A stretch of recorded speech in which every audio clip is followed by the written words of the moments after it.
Bonjour à tous, je suis Audrey Charluet, responsable de l'animation des écosystèmes et des partenariats à la Banque des Territoires.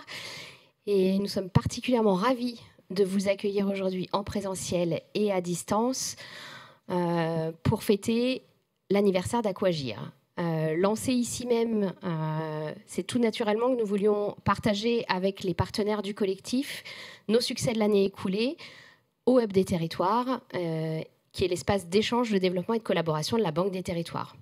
Avant de démarrer les échanges, je voulais juste vous dire un mot, le traditionnel mot d'accueil du Hub des Territoires, pour ceux qui ne se connaîtraient pas encore. Donc c'est un dispositif physique et digital créé il y a bientôt 3 ans, qui a été imaginé par la Banque des Territoires pour réunir l'ensemble des acteurs, bailleurs sociaux, élus locaux, établissements publics, entreprises publiques locales, les experts, les collaborateurs de la Banque des Territoires, pour à la fois mieux comprendre les défis auxquels font face les territoires, qualifier les besoins et réfléchir ensemble aux solutions à déployer pour y répondre. Concrètement, ce sont des temps d'échange, des débats, des rencontres, comme celui de cet après-midi, pour nous éclairer, nous inspirer, mais aussi partager des retours d'expérience concrets. Et on espère que vous aurez votre lot de concret avec l'ensemble des expériences qu'on va vous partager sur Aquagir. Notre conviction, c'est le faire ensemble, qui est inscrit maintenant comme un axe fort du plan stratégique de la Banque des Territoires. Nous sommes convaincus que le croisement des points de vue est indispensable pour trouver les synergies qui vont permettre le passage à l'action. Et au Hub des Territoires, nous organisons également des ateliers de travail, des résidences, toujours dans cet esprit d'ouverture entre nos clients et nos partenaires. Le Hub réunit et anime les écosystèmes de la Banque des Territoires pour favoriser la collaboration entre le public et le privé, s'inspirer des réussites territoriales et fournir des clés pour accélérer la transformation des territoires. L'ensemble de nos événements publics sont enregistrés et en replay. Donc vous aurez celui de cet après-midi d'ici quelques jours en ligne sur le site de la Banque des Territoires. C'est également des podcasts, notamment celui du cycle de l'eau que nous avons fait sur le premier trimestre 2024, qui est donc disponible sur ce même site. Si vous n'êtes pas encore inscrit à la newsletter, pour ceux qui sont à distance, on va vous mettre le lien dans le chat. Et pour ceux qui sont en présentiel, on trouvera un moyen de vous donner le QR code pour vous inscrire. Et sans plus tarder, je laisse la parole à Costa Castrinidis, directeur des prêts de la Banque des Territoires, pour l'introduction de l'événement. Merci beaucoup Audrey. Bonjour à toutes et à tous. Alors il me revient de vous souhaiter la bienvenue pour cet événement anniversaire des 1 an d'Aquagir, le fer de lance de notre programme eau, du programme eau de la Banque des Territoires. Alors, on s'était vu dans la même configuration effectivement l'année dernière, c'était le 3 juillet. Et je dois dire qu'en 1 an, le bilan est très impressionnant pour le lancement de cette plateforme sur laquelle je reviendrai, mais qui est très innovante pour nous parce qu'elle représente une nouvelle manière d'aborder les soutiens aux politiques publiques qui constituent des priorités d'action pour la Banque des Territoires, avec près de 50 000 visites réalisées sur la plateforme au cours de l'année écoulée et 1600 contenus qui ont été mis en ligne et d'ores et déjà des premières réalisations très concrètes qui vont aider les porteurs de projets dans la mise en œuvre, le portage des projets sur l'eau qui parfois rencontrent, c'était ce qu'on se disait il y a 1 an ici même, des difficultés face à une grande complexité, une complexité croissante pour trouver à la fois les solutions et faire des retours d'expérience de pair à pair dans un écosystème qui est parfois un petit peu complexe.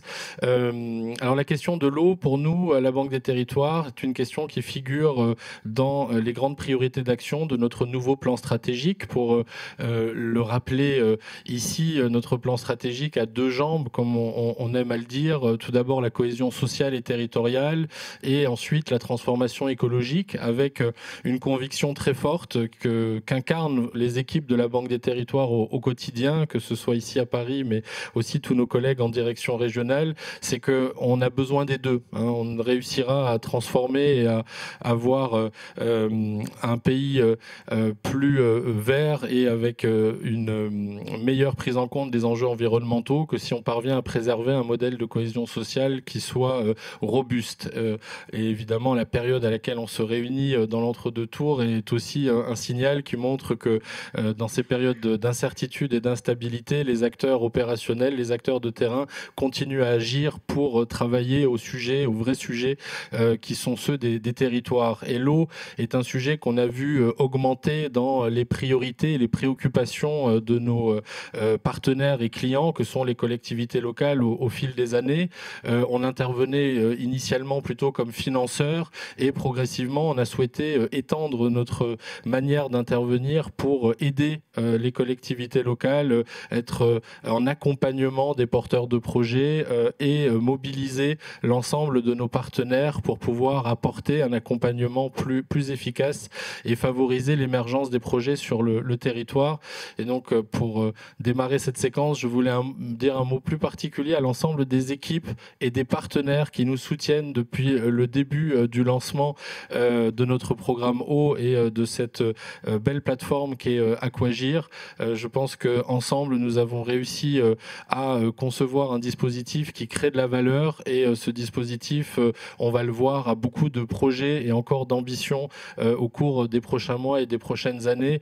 Et un des objectifs de nos échanges cet après-midi sera de bénéficier de vos retours d'expérience avec cette dose d'impertinence que rappelait Blandine Calcio-Godino dans la vidéo tout à l'heure, où il faut qu'on se dise effectivement les choses qui fonctionnent bien et ce sur quoi il faut qu'on mette l'accent pour progresser plus encore dans les prochains mois.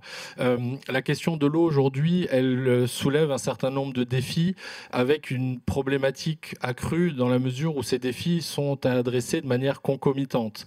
On est confronté à la fois à la raréfaction de la ressource en eau, à une dégradation de sa qualité, à la question du vieillissement des infrastructures et des réseaux d'eau. Quelques chiffres pour illustrer ces différents points. On considère qu'au cours des 15 dernières années, la ressource en eau renouvelable a diminué de 15%. On considère qu'un tiers des masses d'eau souterraines aujourd'hui sont questionnables au regard des directives cadres sur l'eau en termes de qualité, et plus de 50% des réseaux d'eau de notre pays ont plus de 50 ans, quand on sait que la durée de vie d'un réseau est plutôt située à 50-60 ans. Et donc, au rythme actuel de renouvellement des réseaux d'eau, il faudrait probablement 150 ans pour pouvoir rénover l'ensemble de ces réseaux si on n'accélère pas le rythme d'investissement et l'augmentation du volume des projets portés par les acteurs locaux. C'est évidemment, c'est un véritable défi de pouvoir adresser ces différents sujets de manière concomitante. C'est ce qui nous a amené, nous, à structurer un programme qui est un programme qui vise à accompagner l'ensemble des porteurs de projets, à fédérer l'écosystème de nos partenaires pour pouvoir apporter des meilleures réponses. C'est l'objet d'Aquagir, qui est à la fois une plateforme qui propose du contenu pour faciliter la vie des équipes territoriales et des porteurs de projets, et qui est également une place de marché, une marketplace, comme on dit dans le jargon, qui vise vraiment à permettre de trouver très facilement des solutions accessibles portées par des acteurs publics, mais aussi des acteurs privés. Ça aussi, c'est un élément qui nous tient à cœur, le fait de pouvoir opérer des dispositifs et les mettre à disposition du public comme du privé, car les réponses nécessitent forcément des expertises conjointes sur ces questions. C'est également une équipe qui intervient pour répondre et apporter un premier niveau de réponse aux porteurs de projets, donc une plateforme en ligne qui permet ensuite d'orienter les questions vers l'ensemble des partenaires et des offreurs sur la plateforme. Notre programme eau intègre également des solutions de data science qui vont venir enrichir le parcours Aquagir progressivement. Donc dès 2025, si les projets qui sont en cours se conduisent dans le bon rythme, on on pourra mettre à disposition au sein du parcours Aquagir d'un outil de data science qui permettra de mettre à disposition de l'ensemble des porteurs de projets une vision de l'état de la ressource à la fois quantitative et qualitative, avec une volonté d'aider le passage à l'acte, d'aider la prise de décision, à l'instar de ce que la Banque des Territoires déploie sur d'autres grandes politiques publiques, comme par exemple la rénovation des bâtiments publics. Et puis, notre programme embarque également un continuum d'offres et de solutions qui sont le reflet des différents métiers de la Banque des Territoires, la capacité d'accompagner les porteurs de projets et les collectivités locales en matière d'ingénierie, la capacité à apporter des financements avec ce dispositif de l'Aquaprêt qui existe depuis 2019, qui est probablement le seul prêt adapté aux investissements sur l'eau qui existe aujourd'hui, avec des taux bonifiés et des maturités exceptionnelles, puisqu'on peut financer des investissements sur l'eau en matière d'infrastructure jusqu'à 60 ans, et avec une thèse d'emploi que nous avons élargie de manière à traiter à la fois les enjeux du petit cycle, mais également du grand cycle. Et puis, enfin, dans ce continuum d'offres, aux côtés de notre ingénierie, aux côtés de nos financements en dette, la possibilité d'investir aux côtés d'opérateurs privés pour soutenir des solutions innovantes, notamment sur le petit cycle. C'est l'ensemble de ce programme que nous déployons au cours des derniers mois et pour lequel nous allons continuer à apporter des réponses et des solutions pour être au plus près des besoins des acteurs territoriaux, à commencer par se nourrir de vos témoignages et de vos retours tout au long de cette séquence sur la plateforme Aquagir. Voilà, donc je ne serai pas plus long, je vais laisser à Audrey la parole et à nouveau vous adresser mes remerciements avec un mot particulier pour tous les partenaires qui nous font l'amitié d'être là cet après-midi.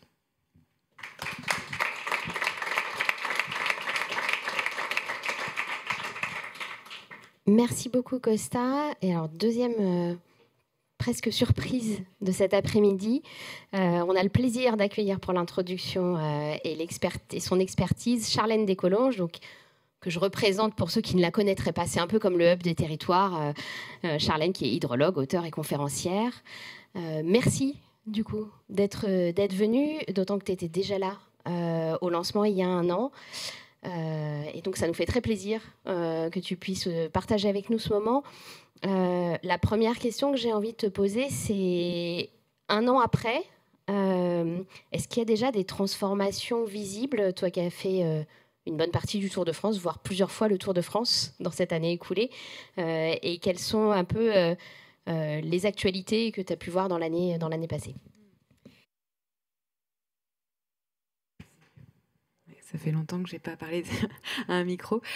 Bonjour à toutes et à tous. Je suis ravie d'être présente et pour célébrer aussi c'est 1 an l'anniversaire d'Aquagir. Effectivement, je n'étais pas prévue. J'étais en phase d'épuisement parce qu'à force d'avoir parcouru la France, à un moment donné, on s'épuise. Et voilà. Donc ça va un peu mieux. Merci beaucoup d'avoir accepté mon arrivée surprise. Mais alors, pour répondre à la première question, oui, il y a eu des changements et je pense qu'il y a des transformations qui sont en marche. De là à ce qu'elles soient vraiment visibles, je dirais que c'est pas encore, c'est un peu tôt pour le dire. Ces transformations, elles sont pour l'heure vraiment invisibles et timides, mais il y a des choses que je vois ou que j'ai pu constater sur certains territoires qui sont très intéressantes. Alors, d'un point de vue actualité scientifique, je vous ai parlé déjà l'année dernière de l'eau verte, l'eau bleue, etc. Eh bien, depuis qu'on s'est parlé l'année dernière, eh bien, on a eu une nouvelle étude qui a montré que cette fois, on a franchi ces 2 limites planétaires, de l'eau bleue et de l'eau verte. Et donc, ça, voilà, c'est à l'échelle mondiale, on sait qu'on a franchi ces limites planétaires. On sait aussi maintenant depuis 1 semaine où on va. En tout cas, on a plusieurs scénarios d'évolution possible de la ressource en eau avec l'étude Explore 2, un gros travail scientifique qui a été mené et qui a été mené par Éric Soquet de l'INRAE CNRS.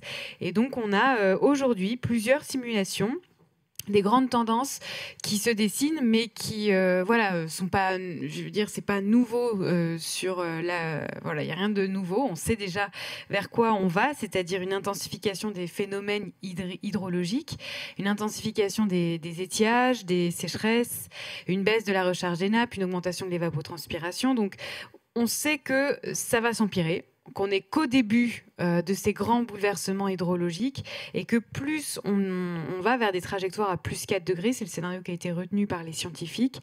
Donc ça veut dire plus 4 degrés, ça veut dire plus 4,5 et à 5 degrés de plus en été en France. Donc on va forcément vers des extrêmes et on les voit là déjà sur notre territoire. L'année dernière, on avait 65% des nappes qui étaient en déficit. Et là, on se retrouve à l'inverse, avoir 70% des nappes qui sont trop hautes, niveau anormalement haut. Donc on balance déjà dans ces extrêmes. On est déjà dans les prémices du changement climatique. Donc ça va vite. Ça va même très vite. Il y a d'autres études qui montrent que les scénarios climatiques sont plus rapides que ce qui était prévu. La caisse de réassurance dit aussi que les dégâts sont beaucoup plus coûteux que ce qu'ils avaient prévu dans leur simulation, notamment sur les risques gonflement d'argile qui fissurent nos maisons. Donc oui, je veux dire, les transformations en cours, elles sont timides par rapport aux besoins, je dirais, d'adaptation et de résilience qu'appellent en fait les évolutions climatiques en cours. Dans l'actu politique de l'eau et en termes de transformation visible, alors on a une nouvelle loi sur l'eau. Non, ça c'est faux. je rigole, c'est pas vrai. On n'a pas de nouvelle loi sur l'eau, toujours pas. On a un plan eau qui est toujours en cours, mais qui pose question, notamment par rapport à des projets très concrets sur les méga-bassines. On ne sait pas trop encore vers quoi on va, il n'y a pas trop de tendance. On a un gros recul, malheureusement, avec le plan éco-phyto et les autorisations d'utilisation de pesticides suite à la crise agricole. Un gros recul aussi sur la gestion des fossés. On a vu avec les inondations dans le Nord, où on marche vraiment à reculons. Et par contre, on peut saluer cette loi ZAN qui commence à s'appliquer. Et là, je le vois sur les panneaux, que ça y est, ça infuse, ça transforme. Et j'espère qu'on aura vraiment de plus en plus de moyens pour l'acquisition foncière, pour les solutions fondées sur la nature, pour artificialiser le moins possible, parce que ça commence par là.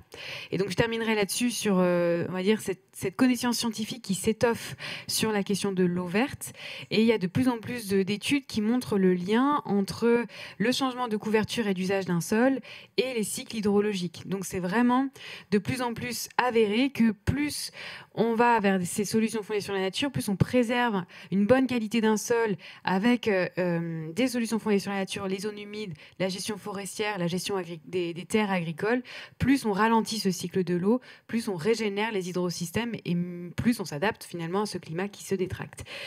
Voilà, donc ce qu'on peut dire sur cette transformation invisible pour le moment. Et du coup, sur peut-être ce qui est plus visible, parce que tu as rencontré beaucoup de gens aussi qui travaillent sur le sujet de l'eau, grand public ou professionnel. Est-ce qu'en termes de changement, de façon d'appréhender le sujet, de compréhension, de diffusion des enjeux autour de l'eau, tu as senti une transformation, un mouvement, une prise en main des acteurs des territoires sur le sujet et du coup, qu'est-ce que tu as pu observer aussi en termes de bonnes pratiques Il y a plein de choses à dire. Et puis bizarrement, j'ai plus rencontré des entreprises et des acteurs industriels et aussi de plus en plus assurantiels, financiers qui s'interrogent sur la question de l'eau, qui s'avouent pas compétents et pas du tout avoir les connaissances nécessaires pour faire quelque chose. Donc, en termes de territoire, eh bien... comment dire ? Je dirais que oui, il y a des choses qui sont très intéressantes et moi j'aime bien citer toujours en exemple un peu les mêmes. Je vais faire passer les diapositives pour voir si... Alors ça, voilà, ça c'était l'eau verte. Et Alors, je vous parlerai après de mon association, c'est celle-là. Sur le bassin rennais, la métropole, la régie des eaux la métropole de Rennes a lancé, alors ça fait depuis 10 ans qu'ils ont lancé ça, Terre de Source. En fait, ce que j'aime bien dire, c'est que face à ces chocs climatiques et énergétiques, on va de plus en plus relocaliser l'alimentation, chercher une résilience alimentaire. Et il y a plein de choses qui sont en cours là, avec notamment depuis le Covid. On s'est rendu compte qu'on n'était pas du tout résilient sur l'alimentation. Je vous invite à aller faire, par exemple, calculer votre score de résilience alimentaire sur votre territoire avec l'outil Cratère qui a été développé par les Greniers de l'Abondance. Et en fait, cette démarche-là, elle va faire le lien entre résilience hydrique et résilience alimentaire. Et ça, pour moi, c'est peut-être le truc le plus important à faire. C'est-à-dire travailler avec les agriculteurs en confiance pour protéger les captages d'eau potable. Ça permet d'améliorer la qualité de l'eau potable durablement, tout en relocalisant l'alimentation et en renouant un lien de confiance entre les producteurs et les consommateurs. Et ça, c'est hyper puissant. Donc, j'aime beaucoup citer cette démarche-là qui, pour moi, est très intéressante et qui se compare aussi à ce qui est fait par Eau de Paris, qui travaille aussi sur ces questions-là depuis plusieurs années maintenant. Donc, toutes les démarches de protection de captage prioritaire d'eau potable en lien avec la résilience alimentaire, en fait, ce qui, pour moi, est super intéressante, et ça répond à une des questions qui arrive après, c'est comment on peut s'améliorer. C'est travailler cette transversalité des enjeux à la fois alimentaires, énergétiques et la question de l'eau sur les territoires. Donc, il y a plein d'exemples que je pourrais citer, mais j'aime bien se montrer celui-là. Voilà. Et du coup, sur la partie amélioration, là, on voit que c'est des projets avec des professionnels, que ce soit côté agriculture ou côté eau.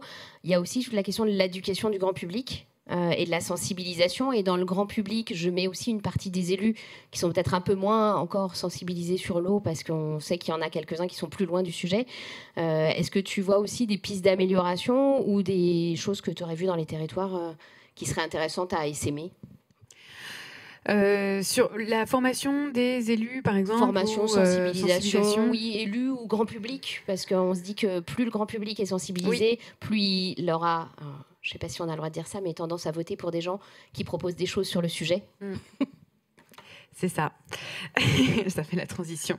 Mais bien sûr, en fait, alors moi, je suis ambassadrice d'une association qui s'appelle la Water Family, qui fait beaucoup d'éducation dans les écoles, les établissements scolaires, jusqu'au lycée et les études supérieures, sur la question de l'eau, d'une manière générale, petit cycle, grand cycle, empreinte eau. Et ils sont en pleine expansion aussi. Ils sont très soutenus par des collectivités et l'agence de l'eau. Et je vois que ça marche, en fait, que ça transforme derrière et qu'il y a des actions qui sont hyper intéressantes une fois qu'on sait quoi. Par exemple, l'agence de l'eau à Dour-Garonne, là, ils ont désigné une représentante de la jeunesse qu'ils ont mis dans leur comité de bassin. Parce que c'est vrai que jusqu'à maintenant, dans les comités de bassin, on était entre personnes sachantes, je dirais, et la jeunesse, on avait mis un petit peu de côté. Et maintenant, ça y est, en tout cas sur ce comité de bassin, il y a une volonté de renouveler et d'embarquer la jeunesse sur ces questions-là, qui est un peu déconnectée. Autre chose que je trouve intéressante, et ça c'est aussi un de mes combats, ça je vous montrerai après, c'est l'Assemblée populaire du Rhône qui a rendu ses travaux. Donc ça, c'est quelque chose qui a été initié avant Covid, et ils ont tout récemment rendu leurs travaux sur le système de gouvernance du Rhône et puis la manière d'intégrer ces citoyens qui sont très éloignés de tout ça, mais de les former. Et donc, ils ont fait 5 sessions de formation, un peu comme la Convention citoyenne pour le climat, et ça fonctionne, encore une fois, mais ça prend du temps. Donc en un an, c'est sûr qu'on peut difficilement dire ça transforme, mais on voit quand même déjà en l'espace de 2 ans que c'est hyper efficace. Ça, c'est un exemple. Je suis allée donner une conférence pour le syndicat du bassin versant de la Ressouze dans l'Ain, qui a lancé une démarche Cœur Ressouze en partenariat avec l'agence de l'eau pour reconnecter les habitants avec leur rivière, pour qu'ils puissent s'approprier tous les sujets, donc avec des concours, avec une application, avec plein de manières différentes de faire participer les citoyens sur la vie de leur rivière. Donc, je trouve que c'est des initiatives qui sont intéressantes, qui ont parfois un peu du mal à faire système. C'est-à-dire travailler avec à la fois le milieu des entreprises, le syndicat de bassin versant, les agences de l'eau, les autres collectivités. Et c'est peut-être ça qui manque finalement, c'est arriver à faire système, réseau, pour pas faire doublon ou à donner l'impression qu'on se fait concurrence alors qu'on peut être plutôt dans la coopération. Alors, du coup, ça ouvre sur la presque dernière question, parce qu'on a un timing avec plein d'intervenants, donc on va devoir passer à la séquence suivante. Mais peut-être, si tu avais... Alors, il y a la question de faire système, dont tu viens de parler. Mais du coup, si tu avais, au-delà de faire système, 1 ou 2 défis pour l'année à venir, auxquels peut-être Aquagir pourrait répondre avec l'ensemble de ses partenaires. Et puis peut-être faire le lien aussi avec ce qu'on présentera à la fin de la séquence sur les solutions fondées sur la nature. C'est-à-dire quel est le défi autour de la mise en œuvre de ces solutions, de la meilleure connaissance aussi de l'ensemble des acteurs de l'eau et du grand public des solutions fondées sur la nature, et de ce qui fait le lien avec le premier projet que tu présentais sur Rennes, où on fait bien le lien entre différentes activités, et du coup comment le fait de travailler avec la nature permet de revenir à un équilibre. Oui, complètement. Mais je crois en fait que la plupart des gens sont... alors peut-être je suis dans ma bulle, mais j'ai l'impression qu'on est prêt à mettre ça en place. Ça paraît presque naturel en fait de s'aider de ces solutions fondées sur la nature pour être plus résilient. J'ai l'impression que le niveau d'acceptabilité est plutôt bon. C'est la manière de transformer ça sur les territoires et de faire le lien avec des sujets comme l'alimentation. Si on change notre régime alimentaire, on peut aussi changer la manière dont on va affecter les sols et gérer les sols pour avoir des sols éponges et capables d'absorber la pluie. Et en fait, c'est ce lien-là qui n'est pas si évident. Les liens de communication et d'éducation entre notre régime alimentaire, nos modes de vie, et concrètement sur les territoires, comment ça s'applique, quoi. Donc c'est peut-être ce défi-là qu'il faudra réussir à transformer. Pour info, je sors mon 2e livre qui s'appelle Agir pour l'eau, donc il y aura clairement un lien avec Aquagir, mais j'ai essayé en tout cas de faire le lien, un manuel citoyen pour en gros agir sur l'eau, qu'est-ce que je peux faire à mon échelle individuelle et collective, et en mettant en lien tout ça, la question de l'eau, de l'empreinte eau, de nos modes de vie, et la manière dont on peut travailler notre résilience, quoi.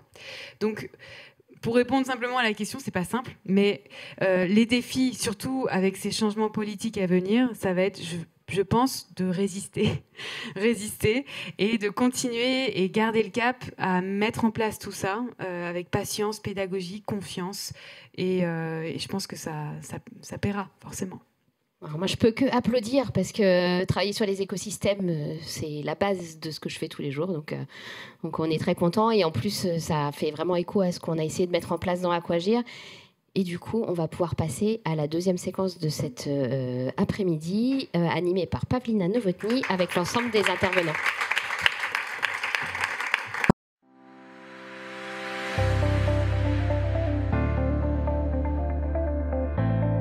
Voici le site internet d'Aquagir, le parcours digital pour accompagner tous vos projets de gestion des eaux, de leur conception jusqu'à leur réalisation. Un parcours enrichi d'outils numériques et de contenus ciblés pour répondre à toutes vos problématiques relatives à l'eau. 10 grandes thématiques sont aujourd'hui adressées et réparties en 3 catégories. Le grand cycle de l'eau, le petit cycle de l'eau, la gestion des risques. Le parcours digital Aquagir, c'est 6 étapes clés. 6 étapes pour simplifier le parcours des collectivités territoriales sur l'ensemble de la chaîne de projet et répondre à leurs besoins, quel que soit leur degré de maturité ou d'avancement sur leur projet. Étape 1, je mets mon projet à l'agenda. Des solutions simples et opérationnelles afin de lancer rapidement un ou plusieurs projets de gestion des eaux. Étape 2, je m'inspire.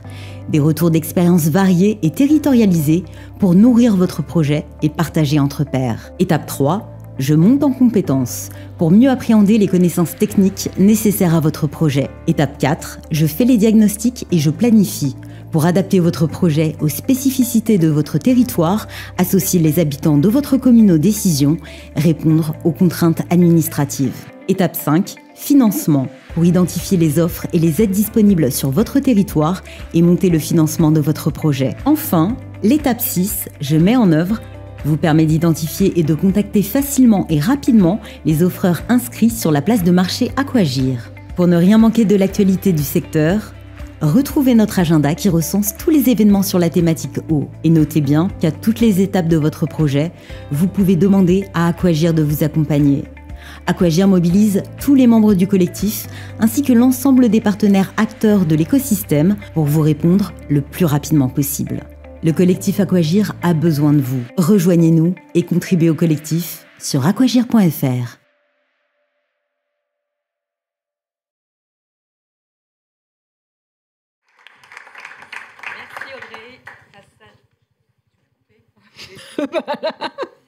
Merci Audrey. Donc on va effectivement là aborder, je suis Pavlina Novotny, chargée de mission pour Aquagir.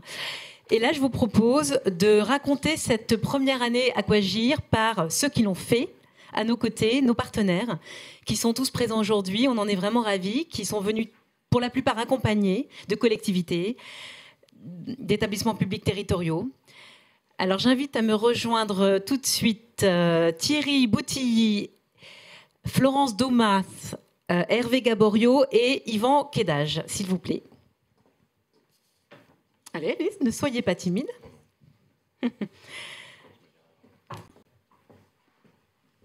Thierry Boutilly est en visioconférence, donc il est avec nous, oui, je le vois. Bonjour Thierry Boutilly, bonjour Florence. Oh.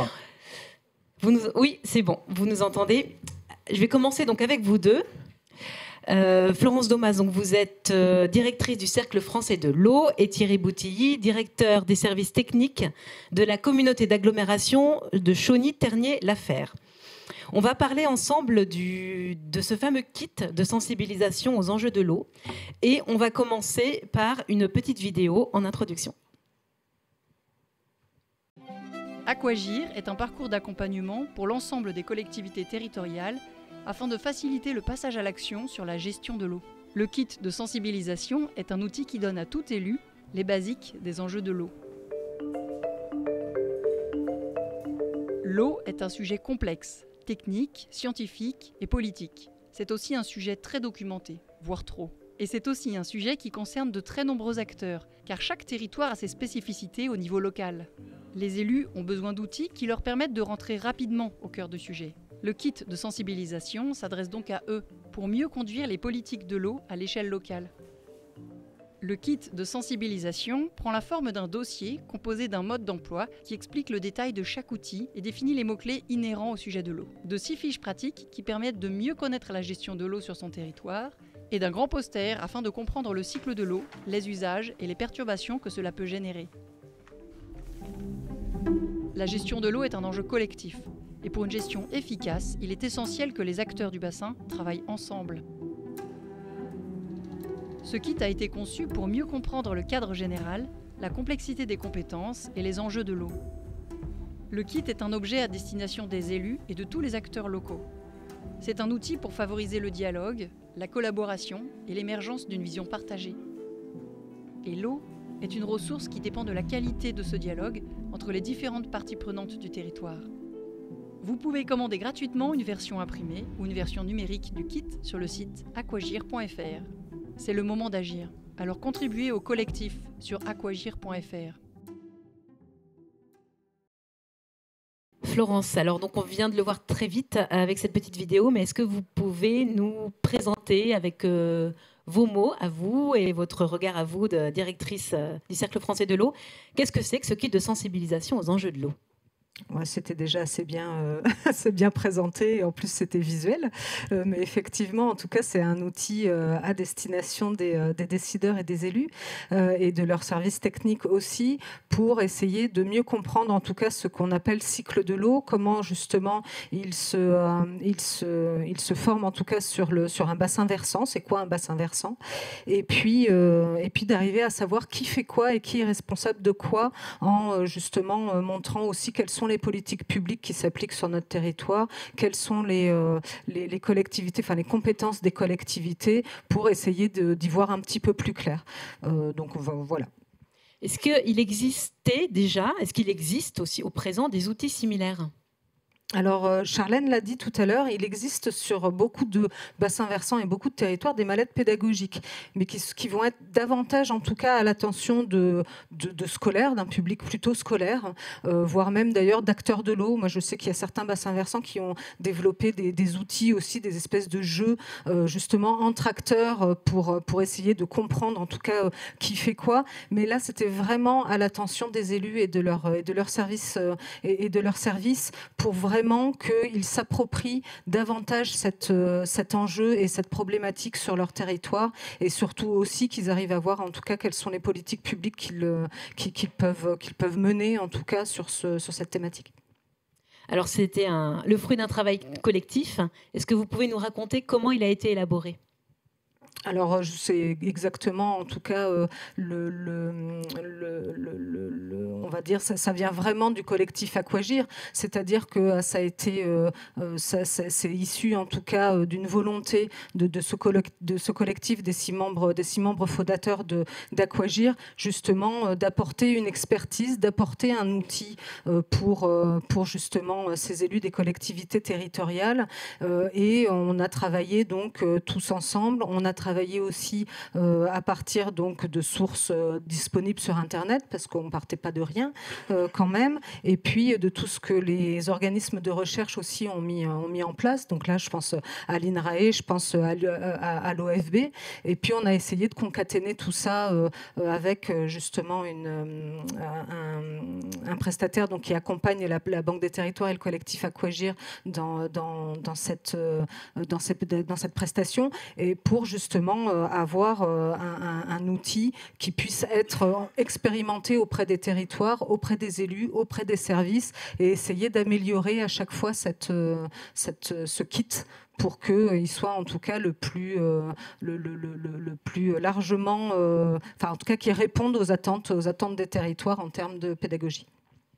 Oui, bah justement, c'est ce qu'on va voir ça tout de suite avec Thierry. Donc, je rappelle que vous êtes directeur des services techniques de la communauté d'agglomération Chauny-Ternier-Laferre. Est-ce que vous pouvez nous dire quel est votre retour sur ce kit, comment vous le trouvez et comment vous le trouvez, comment vous l'estimez, et à quel besoin ça répondait pour vous? Alors déjà, effectivement, on l'a trouvé très ludique, très opérationnel et très efficace. C'est vraiment les trois mots qui peuvent résumer ce kit lorsqu'on l'a commandé. Nous, pourquoi on l'a utilisé? On était dans une démarche de lutte contre les inondations localement. La préfecture de l'Aisne nous avait désigné territoire pilote et on devait répondre à une question en mettant tous les acteurs autour de la table. Qui fait quoi, justement, et surtout, qui est responsable de quoi. Et lorsqu'on fait cet exercice, c'est là qu'on se rend compte que depuis les lois GEMAPI, c'est très, très, très compliqué. Donc, ce kit nous a permis, effectivement, de travailler le sujet, de regarder lors d'ateliers, déjà avec les services, et après, pour les différents élus, de se situer, tout simplement, de se situer, et surtout de comprendre la complexité administrative de l'eau en France, parce que plus on parcourt le kit, plus on se rend compte des difficultés et des différentes structures qu'il y a pour travailler tous les sujets de l'eau. Alors, je sais que vous en avez commandé 10. Pourquoi 10? C'était pour qui? Pourquoi? Justement, on a beaucoup d'acteurs, c'est-à-dire qu'on voulait le travailler entre différents services, que ça peut être de la simple commune, donc nous, communauté d'agglomération, mais après on travaille avec les syndicats, avec des EPTB, donc des syndicats mixtes. Là, on a un territoire qui va élaborer le SAGE, par exemple, donc schéma d'aménagement et de gestion des eaux. Pour moi, clairement, c'est un outil qu'on a transmis au bureau d'études pour faire les exercices lors des différents ateliers. On l'a aussi dans le cadre du plan climat, air, énergie territorial. On trouve que c'était cohérent dans la thématique de l'eau de créer ce kit pour pouvoir faire travailler des services et des élus. Donc 10, j'ai envie de dire même 10, ce n'est pas assez. On risque d'en recommander, mais effectivement… Pas de problème, je crois. Voilà. On les envoie. On a parlé donc de tous les avantages, tous les bons aspects. Est-ce que vous pouvez nous dire qu'est-ce qui manquerait selon vous? Parce qu'on veut toujours s'améliorer, mieux faire. Qu'est-ce qui manquerait pour vous à cet outil? Nous, on est rentré carrément dans le détail. Ce qui manque, ça va être malheureusement dans le détail, puisqu'on s'est rendu compte que quand on travaille sur ces sujets-là, au niveau à l'échelle communale, à l'échelle de l'interco, à l'échelle communale, plus personne ne sait qui fait quoi et surtout qui entretient quoi. Jusque là, on est dans le domaine du fossé, dans le domaine du cours d'eau, limite dans le domaine de la compétence qui est complexe entre c'est quoi le pluvial urbain, c'est quoi le pluvial non urbain, que fait l'agglo, que fait la commune, que fait limite le département, on est dans cette échelle-là.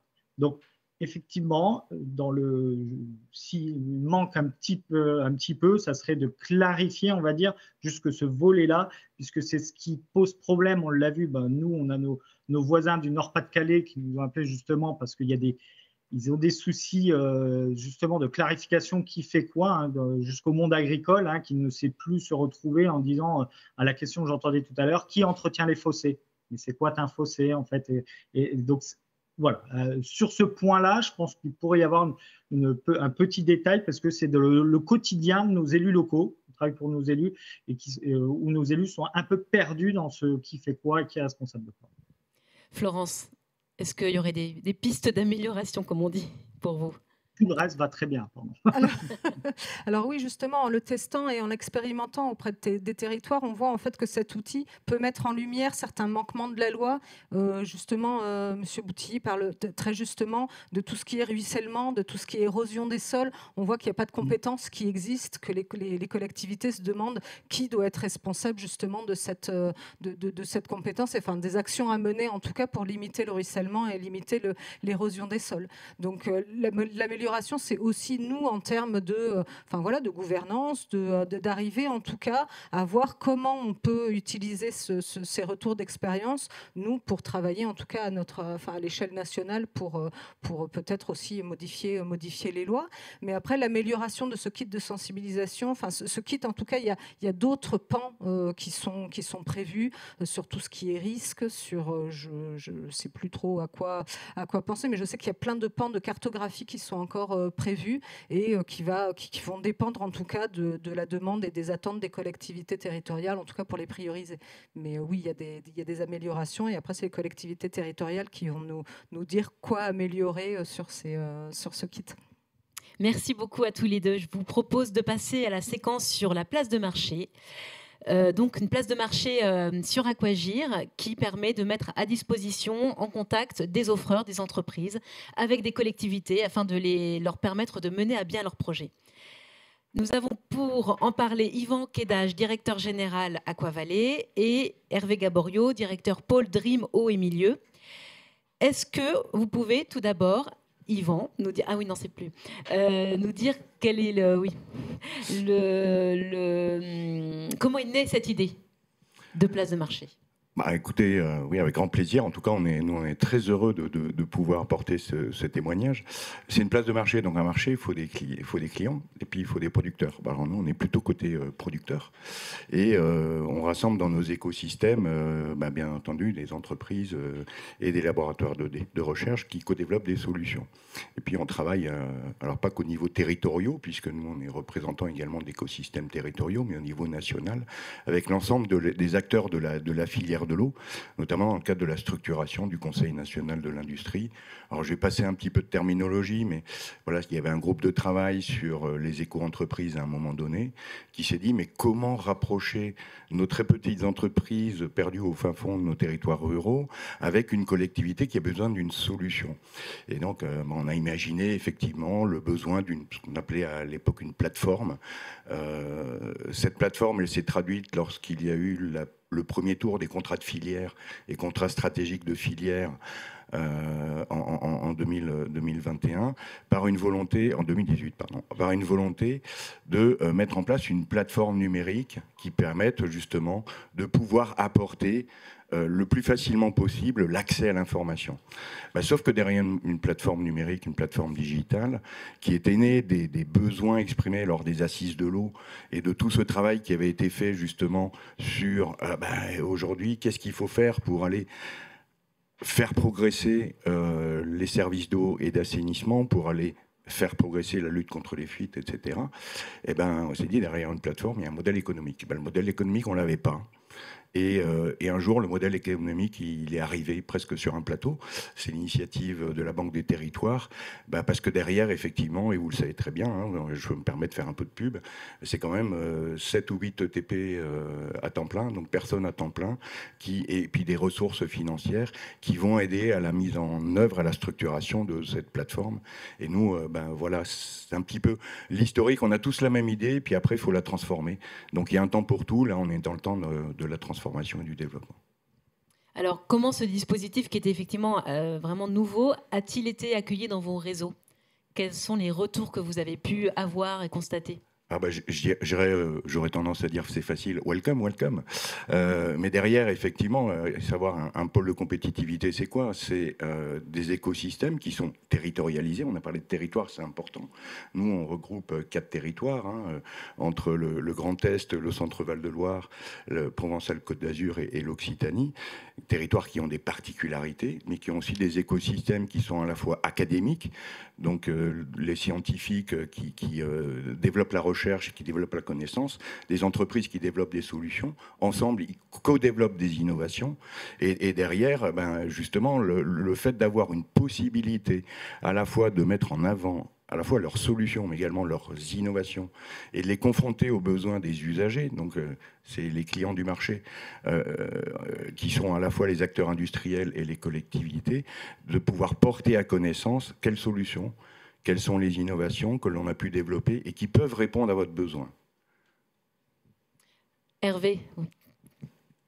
Merci, je vais prendre le relais pour suivre le numéro de duettiste qu'on fait avec Yvan. Alors, juste un point, le pôle Dream Eau et Milieu a vécu, bien vécu, et il a eu une jolie, on va dire, fin le 31 mai, puisqu'effectivement, le pôle Dream Eau et Milieu en région Centre-Val-de-Loire, ce qu'évoquait Yvan, et le pôle Hydréos, qui était basé dans le Grand Est, se sont mariés, paxés, je ne sais pas comment on dit, pour former un pôle unique qui s'appelle Aquanova. Donc désormais, vous avez dans le paysage 2 pôles, le pôle Aquavallée que représente Yvan, et donc le pôle Aquanova, fusion des Dream et Hydréos. Donc effectivement, pour reprendre le relais de ce que dit Yvan, nous avons conjointement soumis un dossier de candidature en 2023. Donc en gros, 2023 était une année riche, puisque c'est la montée en puissance d'Aquagir. Et nous, ça a été la construction d'ambition, de feuilles de route avec Aquavallée et Aquanova en tant que pôle de compétitivité. Et une ligne de force, donc, Yvan vous l'a rappelé, nous étions des écosystèmes d'innovation. On était surtout du côté de la solution. Ce qu'on a voulu, c'est amener ces solutions à la fois vers les filières industrielles consommatrices d'eau pour qu'elles aient connaissance des innovations, et donc, c'est aujourd'hui le sujet, vers les collectivités et les territoires qui ont besoin de cette innovation pour avoir des territoires plus résilients à la hauteur des enjeux d'eau. Donc on va dire qu'Aquagir est arrivé à point nommé pour accompagner cette ambition qu'on avait d'aller plus vite, plus fort, dans amener l'innovation vers le monde des collectivités. Donc, vous posez la question, comment ça a été accueilli? Bien, très bien, puisqu'on a effectivement cette ambition, et notamment la création de cette place de marché qui, donc formidable passerelle pour amener à la connaissance des collectivités l'innovation dans sa diversité, que ce soit de l'innovation technologique, mais pas que. L'innovation, c'est aussi dans le domaine des services. On l'a vécu aujourd'hui, on a aussi des adhérents qui sont sur des sciences humaines et sociales, des nouveaux modèles économiques. Donc amener l'innovation vers les collectivités dans leur diversité. Alors, j'en profite un tout petit mot pour tous ceux qui nous suivent en ligne. N'hésitez pas, si vous avez des questions, à les poser directement via le chat sur Teams. On les relaiera, bien sûr, auprès de nos intervenants. Alors, du coup, 1 an après, si on devait faire un premier petit bilan, là, quel bénéfice on observe? Il y a un bénéfice qui est évidemment immédiat, qu'on vient d'évoquer, qui est d'avoir, Yvan a évoqué cet historique, donc de pouvoir porter à connaissance, de mettre en avant l'innovation de nos entreprises et en particulier des TPE et PME qui représentent, Yvan vous a donné le chiffre, à peu près l'écosystème d'innovation des pôles Aquanova et Aquavallée, c'est près de 550 adhérents, majoritairement des entreprises. Disons que les TPE, PME représentent plus de 400 adhérents. Donc c'est la possibilité de porter à connaissance leur innovation dans leur diversité auprès des collectivités. Ça, c'est le bénéfice immédiat, c'est tangible, c'est maintenant. Au-delà de ce bénéfice immédiat, il y a un point qu'on veut aussi vous évoquer avec Yvan, qui est important, c'est la reconnaissance, quelque part une forme de validation de ces innovations. Et ce qui nous paraît un fort potentiel de développement pour cette place de marché Aquagir, c'est le fait d'avoir une forme de validation. Qui mieux qu'une collectivité peut donner du crédit à une innovation qu'elle a mise en œuvre sur son territoire avec des expérimentations concrètes. Et je pense que la suite, au-delà du porter à connaissance, c'est quelque part que les collectivités qui ont pu mettre en œuvre ces innovations, qui puissent éventuellement partager aussi les difficultés qu'elles ont rencontrées, on les a évoquées, c'est complexe, le monde de l'eau, puissent le partager avec d'autres collectivités. Et nous étant là, avec Aquagir, on en est ravis, des facilitateurs, des accélérateurs de choses. Donc, disons que dans ce registre-là, l'avenir, c'est effectivement des expérimentations, des retours d'expérience. Et l'idée, c'est d'avoir véritablement des collectivités, des territoires qui deviennent des territoires démonstrateurs d'innovation, ce qui permet aussi, d'ailleurs, on l'a évoqué tout à l'heure, ce n'est pas qu'une addition de bonnes solutions, c'est également comment ces bonnes solutions vont s'articuler pour un territoire donné et avec l'intelligence dont ça faire preuve à la fois ceux qui innovent et également les collectivités qui le mettent en œuvre. Donc beaucoup de belles perspectives autour de cette place de marché Aquagir. Merci beaucoup. Vous m'avez fait une super transition parce qu'on va parler, c'est la séquence d'après, des retours d'expérience justement. Donc merci beaucoup à tous les trois. Je vous invite à rejoindre la salle. Et donc, merci pour eux. Nos deux prochaines séquences sur les retours d'expérience et sur les financements, j'invite à me rejoindre Bruno Forel, François Abou, Solène Le Fur, Stéphanie Riflin et Pierre Panet.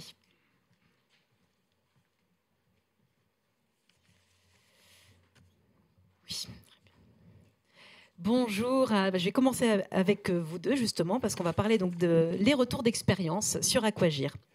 Alors Bruno Forel, vous êtes président de l'ANEB, l'Association nationale des élus de bassin. François Abou, deuxième vice-président de l'EPTB Gardon, donc établissement public territorial de bassin. François Abou, vous avez récemment partagé un retour d'expérience de l'EPTB Gardon sur Aquagir. En quoi est-ce que pour vous c'est important de partager un retour d'expérience ? Alors déjà, je présente un petit peu le bassin versant des Gardons qui se situe en zone méditerranéenne. Il couvre plus de 2000 km² des Cévennes lézariennes et gardoises jusqu'à Combes et la plaine d'Aramon où il rejoint le Rhône. Il regroupe 160 communes au travers de 8 intercommunalités et anime la commission locale de l'eau. Avec l'ensemble de ses partenaires, le PTB Gardon anticipe les défis futurs et les évolutions climatiques pour garantir une gestion équilibrée, durable et solidaire du bassin versant. L'intérêt de partager un retour d'expérience nous permet de mettre en avant un projet de l'EPTB Gardon qui réalise études et travaux, ici sur le Brésillançon, affluent du Gardon, à Tézier, sur l'effacement d'un seuil, et mettre en avant les différentes étapes, les partenaires, les financements, les chiffres clés de ce projet. Point technique et politique de mobilisation des acteurs pour un projet co-construit avec la municipalité, les citoyens et les agents de l'EPTB. Alors, on a beaucoup de retours d'expérience qui sont à disposition sur Aquagir, qui sont régulièrement publiés. Quel intérêt pour vous de consulter d'autres retours d'expérience ? C'est un enjeu extrêmement important de communiquer sur nos actions au-delà de notre périmètre local. Ces fiches de retour d'expérience, REX, sont un bon outil pour rechercher par thématique d'autres projets pouvant nous inspirer, plutôt que de réinventer ce qui a déjà réussi et communiquer nos propres travaux grâce à ces fiches. Alors Bruno Forel, donc président de l'ANEB, pourquoi et comment l'ANEB s'est-elle emparée de ce dispositif ? Alors, l'ANEB, c'est l'Association nationale des élus de bassin, donc qui regroupe en son sein non seulement des élus, mais également des techniciens et des gens qui sont sur l'ensemble des territoires préoccupés des questions liées à l'eau. Donc, il est évident qu'à partir du moment où on a l'occasion de pouvoir prendre part, participer et s'investir dans un projet qui a comme objet de réunir des connaissances, des pratiques, des expériences autour de la gestion territoriale de l'eau, notre présence est très naturelle. Nous avons une action au niveau national auprès des différentes instances pour pouvoir faire progresser dans notre pays la question de la gestion de l'eau. Et puis dans l'autre sens, nous sommes auprès de nos membres pour leur apporter des services au quotidien et être en capacité de disposer d'un objet sur lequel on est en possibilité d'avoir un panorama de ce qui se fait dans tout domaine. C'est pour nous évidemment éminemment stratégique et c'est évidemment avec beaucoup d'enthousiasme que nous avons adhéré à ce projet. Et puis dire aussi que c'est l'occasion également d'être présent sur un outil qui est ouvert à l'ensemble des collectivités territoriales et les collectivités où agissent les élus de bassin ne sont pas toutes les collectivités. Et il y a tout un ensemble de collectivités où la question de l'eau, ça a été assez bien illustré dans la première séquence, où beaucoup de questions se posent autour de l'eau, autour de la planification de l'eau. Donc pouvoir mettre en avant les activités et la manière dont le regroupement à travers des établissements publics de bassin et le traitement de l'eau par le sous-bassin et par de grands bassins hydrographiques, c'est pour nous une occasion rêvée de faire progresser cette idée. C'est pourquoi nous avons eu beaucoup d'intérêt à y participer. Merci beaucoup à tous les deux. On va parler maintenant financement. Parce que les financements, c'est toute une étape donc, sur notre plateforme Aquagir, avec Solène Le Fur, directrice du programme Eau de la Banque des Territoires, et Stéphanie Riflin, chargée de développement territorial à la direction régionale Grand Est de la Banque des Territoires. Solène, est-ce que vous pouvez nous présenter brièvement les différents modes de financement concernant la thématique de l'eau? Combien il y en a? Donc, bonjour à tous, très heureuse d'être parmi vous aujourd'hui. Et je tiens à excuser l'absence d'Élise Marion, qui est la directrice d'Aide Territoire. Donc, Aide Territoire, c'est une start-up d'État qui est en fait un service public en libre accès. Donc ça prend la forme d'une plateforme qui référence en fait des offres de financement sur diverses thématiques. Et pourquoi je parle d'Aide Territoire? Eh bien parce que le fameux moteur de financement que vous pouvez retrouver sur la plateforme Aquagir s'appuie sur ce dispositif Aide Territoire. Alors, combien il y a d'offres et quelle typologie d'offres on peut retrouver sur la plateforme Aquagir? Eh bien, aujourd'hui, c'est près de 700 offres qui sont référencées sur la plateforme Aquagir et qui représentent différents modes de financement. Donc, ça peut être des subventions, ça peut être des prêts, ça peut être des avances récupérables. Et puis, on peut aussi retrouver des dispositifs de financement de type appel à projet aussi sur cette plateforme. Et puis alors je ne reviendrai pas sur toutes les offres que peuvent porter la Banque des Territoires parce que Costa Castrinidis en a fait une belle présentation lors de l'ouverture, mais évidemment les offres de la Banque des Territoires sont référencées sur cette plateforme. Alors quels sont les montants moyens, si on pouvait faire une moyenne, demandés par les collectivités? Voilà, vaste question, difficile question, parce que donc chaque projet est spécifique.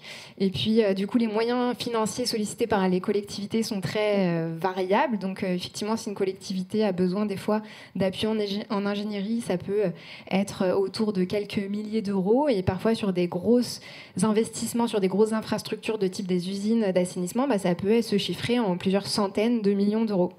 Donc, c'est assez vaste, assez variable. Donc, comme au niveau des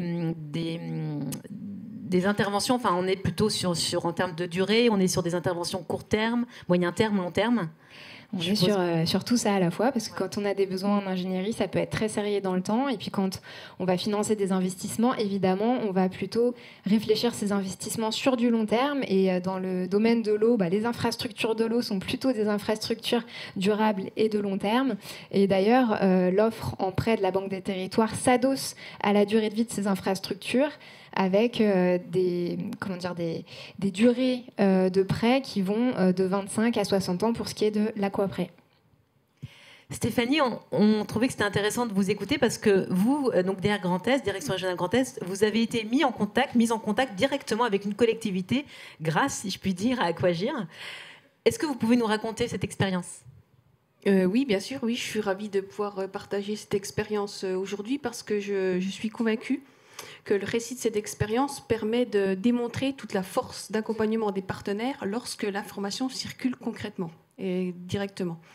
Donc très concrètement, cette mise en relation, elle a eu comme point de départ la réalisation d'un tournage par le journaliste d'Aquagir dans une communauté de communes située dans le département des Ardennes. Donc ce reportage, il avait pour objectif de mettre en lumière des travaux réalisés par la collectivité sur les réseaux d'eau potable et sur les réseaux d'assainissement. Et durant ce reportage, le directeur de la régie intercommunale a précisé que plusieurs projets sur la thématique de l'eau étaient en cours de réalisation. Donc très rapidement, le collaborateur d'Aquagir a pris donc contact avec la direction Grand Est pour nous faire part de ces informations, et l'équipe territoriale a pris contact avec le porteur de projet pour l'accompagner dans ses besoins en termes de financement. Alors une question pour toutes les deux, certainement. Comment le fait de mettre en visibilité tous ces financements sur une plateforme unique, comment est-ce que ça aide les collectivités à entreprendre plus de projets?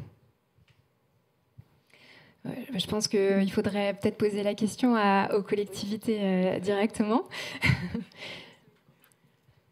Disons quand même que notre principal financeur est l'Agence de l'eau, Rhône-Méditerranée pour ce qui nous concerne.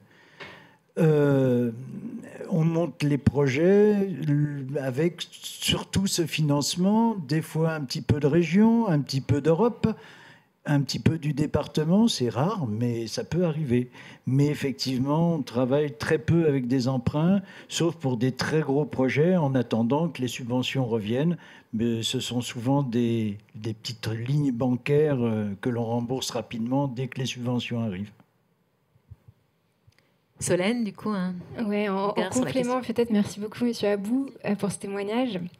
Je pense que c'est un peu l'essence même du dispositif développé par Territoire, c'était que de répondre en fait à l'enjeu des collectivités, de justement trouver les guichets disponibles pour financer leurs projets sur l'eau.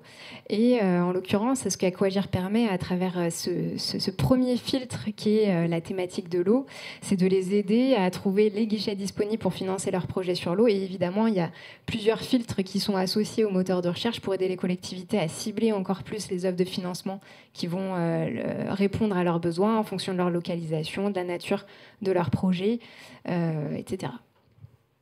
Stéphanie, vous souhaitez compléter? Pas particulièrement. Non, je crois que l'essentiel effectivement a été dit, et c'est vrai que voilà, au-delà des subventions que les collectivités peuvent obtenir des différents partenaires, la Caisse des dépôts est là pour accompagner, pour boucler les plans de financement. Et on vous accompagne avec plaisir. Merci à tous les trois. Une dernière séquence où là on va parler de l'assistance sur Aquagir. Donc quand une collectivité ou même un particulier a une question concernant la thématique de l'eau, n'importe quel sujet, il peut soit via un téléphone, soit via un formulaire en ligne, poser une question et recevoir une réponse très rapidement. Donc, pour ce sujet, nous avons Pierre Panet, directeur adjoint des actions territoriales du BRGM. Alors, est-ce que vous pouvez nous dire, juste concrètement, comment ça se passe quand quelqu'un a une question ?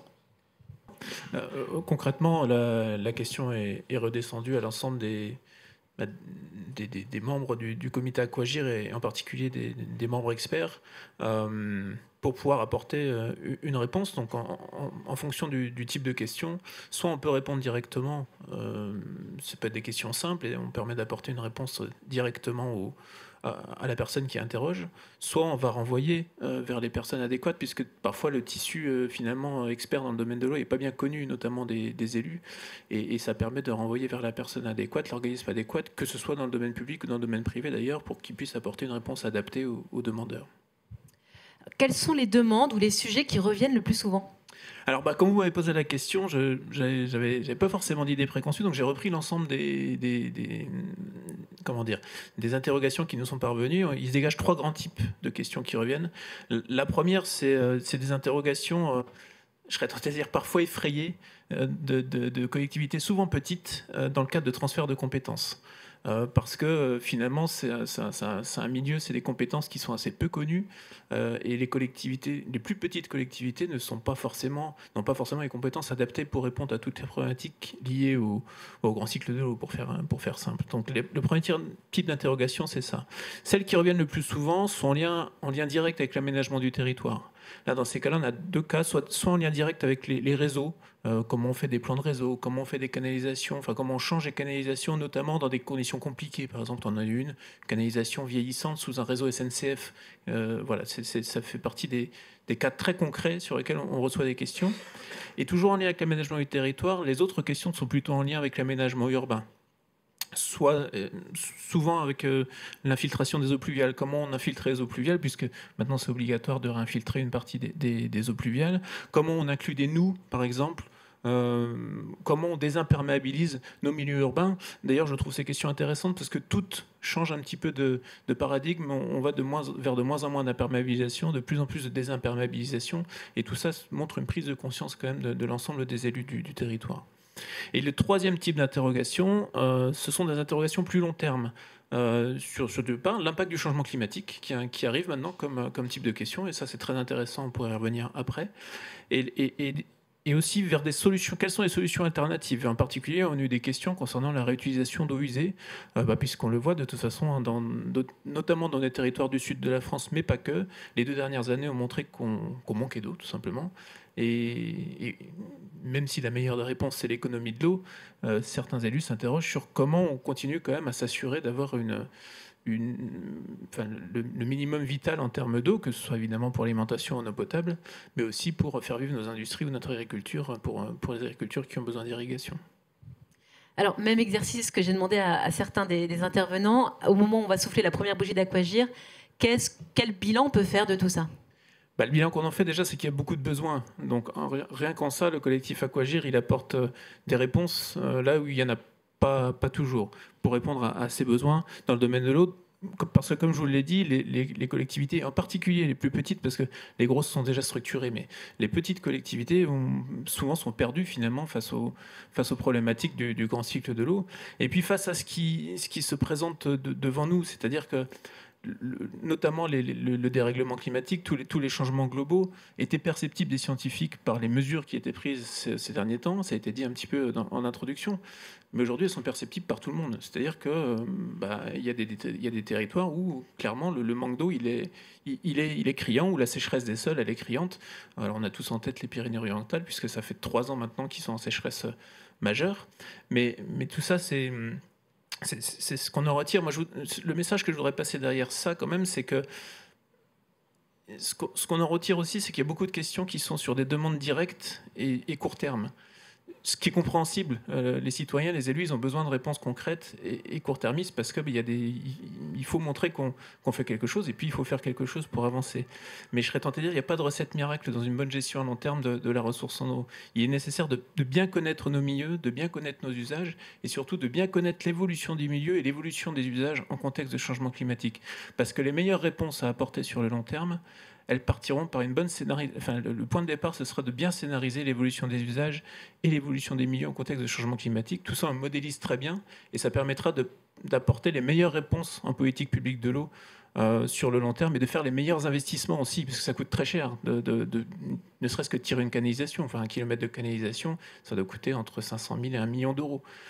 Donc si vous vous trompez sur un grand bassin versant de 10, 20, 30 kilomètres de canalisation, les montants en jeu sont considérables. Et sans parler de l'impact environnemental qui peut avoir aussi des effets désastreux. Donc tout ça pour dire, voilà, la temporalité est importante, l'investissement de temps et l'investissement dans la connaissance et les études nécessaires à la bonne gestion de la ressource en eau à long terme me semble particulièrement important. Merci beaucoup à tous les 4. Merci, je vous laisse rejoindre la salle. Merci à tous nos partenaires pour toute l'année, cette année passée ensemble et cette 2e année qui vient. On en reparlera tout à l'heure. Alors là, du coup, j'invite à me rejoindre et je vais laisser la place à Sébastien Lafitte, qui est un chargé de mission pour Aquagir, en compagnie de Madines, qui vont nous présenter le panorama des solutions fondées sur la nature. Merci Plabina. Vous avez bien fait de rester, on a gardé le meilleur pour la fin. Bonjour à toutes et à tous, je suis Sébastien Lafitte, donc je suis le responsable éditorial d'Aquagir.fr et je suis ravi de présenter cette séquence donc consacrée à la première édition du Panorama de l'eau dédié aux solutions fondées sur la nature, donc des alternatives durables capables d'inspirer de nombreux projets en matière de gestion de l'eau et de permettre au territoire d'être plus résilient. Ce livre blanc, il a été réalisé par Madines, donc en collaboration avec la Banque des Territoires, Aquagir, et puis également avec le soutien de 2 autres acteurs, donc CDC Biodiversité et l'ASTE. J'ai le plaisir d'accueillir Étienne Porté, cofondateur de Madines, pour en parler. Bonjour Étienne. Bonjour Sébastien. Merci d'avoir accepté notre invitation. Merci pour l'invitation. Première question que j'ai envie de te poser, peux-tu nous présenter brièvement l'enjeu de ce livre blanc ? Déjà, bon anniversaire à Aquagir pour cette première bougie. Et effectivement, on a eu le plaisir de pouvoir écrire et publier très prochainement un livre blanc qui avait plusieurs objectifs. À travers une 50aine de pages, on revient sur l'ambition de pouvoir stimuler une réflexion collective sur la gestion de l'eau et de promouvoir, à travers 7 chapitres, les solutions fondées sur la nature, comme alternative évidemment innovantes et pérennes. Aujourd'hui, ça a aussi une portée pédagogique de cette initiative, puisqu'elle est relayée à travers notre réseau et à destination de notre lectorat et de ceux de nos partenaires. Et l'impact visé est plutôt d'aller aussi sensibiliser les élus locaux et les acteurs territoriaux. Donc on a cette approche qui est sur une documentation scientifique solide, afin de traduire les concepts les plus aboutis en termes de la manière compréhensible possible. Qu'est-ce qui nous a poussé ? Oui, qu'est-ce qui a poussé Madines à s'intéresser au sujet de la gestion de l'eau ? Exactement. Qu'est-ce qui nous a poussé Madines ? Alors, en premier lieu, c'est un intérêt personnel pour le sujet. Je suis très curieux de comprendre un petit peu les mécanismes et la gestion de l'eau aujourd'hui. Il ne faut pas oublier aussi qu'en tant que rédacteur-chef d'un média, on reçoit énormément de sollicitations et je reçois personnellement 1000 par jour, communiqués de presse aujourd'hui, mais ce qui est intéressant, c'est de comprendre et de traduire en termes de contenu ce qui reçoit. Et c'est vrai que ce sujet de la gestion de l'eau, éditorialement, il est de plus en plus présent dans ma boîte mail. Donc c'était aussi un signal fort qu'il fallait faire quelque chose et créer ce document-là. On a ensuite voulu justement bien lister les solutions concrètes et les enjeux et médiatiser les enjeux. Et puis d'avoir, pour nous c'était important, un alignement éditorial avec les valeurs que porte Madines. On est labellisé B Corp, on est société entreprise à mission. Et c'est vrai que l'exploration de ces thématiques à travers les solutions fondées sur la nature, c'était quelque chose d'assez important pour nous. Est-ce que tu peux nous évoquer maintenant la genèse de ce projet et la méthodologie qui a été utilisée pour réaliser ce livre blanc ? Il y a quelques mois, on s'est tourné, on avait cette idée-là en tête, on s'est tourné vers Aquagir pour proposer ce contenu. On a beaucoup échangé pour travailler sur la méthodologie, pour travailler sur cette opportunité, construire un dossier justement, un dossier construit et avec une méthodologie fiable. Et on a eu la chance d'avoir aujourd'hui et depuis quelques mois, le partenariat avec la Banque des Territoires pour justement construire sur le long terme, sur plusieurs mois, donc 6 en l'occurrence, et de construire ces différents éléments. On a constitué un comité scientifique avec des experts autour de la table. Je citerai le CNRS, CDC Habitat ou encore l'ASTE, mais l'idée est de pouvoir justement avoir autour de la table les meilleures compétences pour pouvoir aussi travailler sur la cartographie des éléments. Alors, ce n'est pas un sujet facile de premier abord, les solutions fondées sur la nature, mais pour le coup, on s'est permis de pouvoir justement préciser les différents enjeux et les perspectives ambitieuses qui étaient aussi relayées et portées par les porteurs de solutions. Alors, sans tout dévoiler, qu'est-ce qu'on apprend dans ce livre blanc ? Alors non, on ne va pas tout dévoiler, même si c'est ici téléchargeable derrière toi avec le QR code. J'ai déjà reçu quelques notifications de téléchargement, donc je suis content du démarrage. Ce sera publié demain aussi sur Madines. Et Bonne nouvelle, c'est pour fêter les 1 an exactement. Sans dévoiler l'ensemble du contenu, on détaille 7 cas d'usage, notamment la végétalisation des espaces. 7 thématiques qui sont aujourd'hui aussi décrites avec le plus simplement possible. En fait, on explique quelle est la notion et on cartographie à chaque fois, pour chaque usage, les porteurs de solutions. Donc il y a une dizaine à chaque fois. Donc par exemple, si je reprends l'illustration avec la végétalisation des espaces, c'est à la fois un descriptif de cette solution fondée sur la nature, avec une présentation des acteurs locaux, territoriaux, mais aussi des acteurs qui font justement ces éléments-là. Donc cette notion, elle est définie et cartographiée avec les meilleurs acteurs du sujet. Donc on a à chaque fois ces éléments-là, on a une 50aine de pages, je crois 46, 50 aujourd'hui, qui est donc 7 chapitres différents. Et pour le coup, c'est très dense et ça permet d'avoir une première approche pédagogique sur ces options-là. Alors dans ce livre blanc, on évoque également un dispositif de financement lié au SFN. Le financement a déjà beaucoup été évoqué tout à l'heure. Oui. Quels sont, selon toi, les principaux défis et opportunités liés au financement des SFN pour les collectivités locales, et notamment comment s'assurer de la viabilité économique à long terme de ce type de projet ? On apprend à travers ce livre blanc qu'effectivement le financement c'est un sujet. On en a déjà parlé sur les tables rondes précédentes. Mais ce qui va être important comme critère, au-delà de l'obtention des financements publics, territoriaux, nationaux, européens, voire européens, on en parlait aussi parfois même que les départements, même si c'était rare, pouvaient participer. On apprend aussi que ces solutions fondées sur la nature sont des solutions frugales. Frugales, ça veut dire qu'elles sont simples, parfois moins coûteuses que les solutions traditionnelles, mais elles ont un impact long terme. Et c'est là où, justement, on pourrait parler parfois de décisions de bon sens. Et l'objectif, justement, à travers ces financements, on en parlait tout à l'heure, c'est de bien calculer les enjeux à long terme.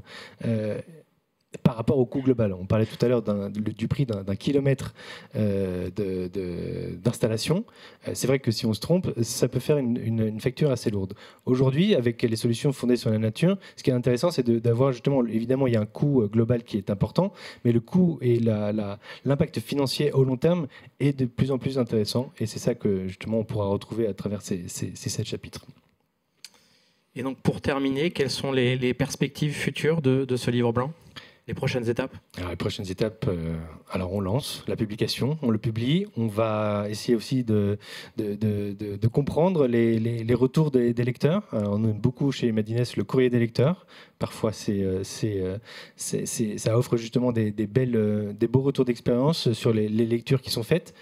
Nous, ce qu'on va justement voir, c'est l'accueil qui va être fait à ce livre blanc, comprendre l'audience, aussi l'accueil qui pourrait être fait aussi avec les différents partenaires, certains qui sont présents dans la salle, et puis replacer cette démarche peut-être d'une manière annuelle dans ce qu'on a le panorama de l'eau.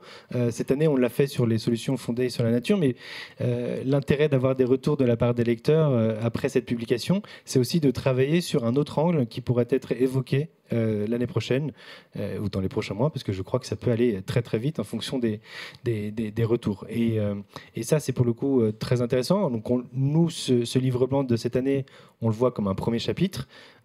Évidemment, c'est un sujet inépuisable, donc on a hâte de pouvoir trouver le thème de l'année prochaine. Merci Étienne. Merci Sébastien. Il est temps pour moi de laisser la parole à Blandy Calcio pour le mot de la fin ou la conclusion. Merci beaucoup.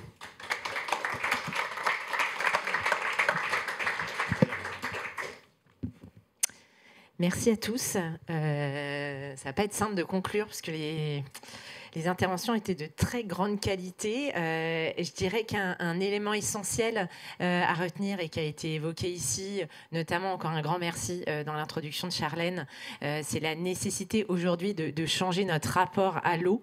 Et finalement, le degré de conscience a augmenté, on observe plus d'écoute, mais malgré tout, on l'a dit, il y a encore des élus, il y a encore des territoires qui restent hésitants lorsqu'on aborde la question des transformations écologiques. Je ne vais pas le redire, mais encore plus dans la période actuelle. Et donc, un travail de sensibilisation sensibilisation et de formation reste à faire, on l'a compris, auprès d'élus, de collectivités et du grand public. Mais la petite note d'espoir, c'est que malgré une situation qui reste très complexe, finalement, on voit qu'il y a aujourd'hui beaucoup d'acteurs qui sont mobilisés. Et Aquagir, bien sûr, en est une parfaite illustration. Et là, je vais m'éloigner un peu de mes notes et du coup, l'équipe est en panique totale. Mais pour dire que je suis extrêmement fière du lancement de cette initiative. Ça va aller, Romain. Extrêmement fière du lancement de cette initiative qui est lancée en mode, ce qu'on appelle dans le digital, en mode agile, en fait. C'est-à-dire que effectivement, on s'est lancé avec ces partenaires qui nous ont fait confiance. Et merci à vous pour votre confiance, parce qu'on avait quelques lignes au démarrage. Je pense notamment à la NEB et au CFE, avec qui on avait beaucoup échangé en amont. Et puis, on s'est lancé et on a concrétisé cette belle initiative, notamment avec le site aquagir.fr et puis avec le superbe kit de sensibilisation qu'on vient de voir. Un grand bravo. Et je salue aussi Sarah dans l'équipe qui a fait un super boulot sur le sujet avec nos partenaires, bien sûr. Et en fait, on voit qu'il faut se faire confiance là-dessus et puis y aller, avancer, rectifier, évidemment, bien sûr, inscrire ses travaux, et ça a été bien indiqué. Aquagir, vous l'avez compris, s'intègre complètement dans le programme Eau de la Banque des Territoires, mais il va conserver aussi cette agilité avec ses partenaires pour avancer sur ce sujet, puisque voilà, il en faut des actions de ce type-là. Il faut qu'on montre qu'on est mobilisé, donc à la fois sur la sensibilisation, à la fois sur les retours d'expérience, on l'a dit, qui sont extrêmement riches. On en a déjà 115 et on va en avoir encore beaucoup d'autres. Avec cette place de marché, et là un grand coup de chapeau aussi sur cette initiative.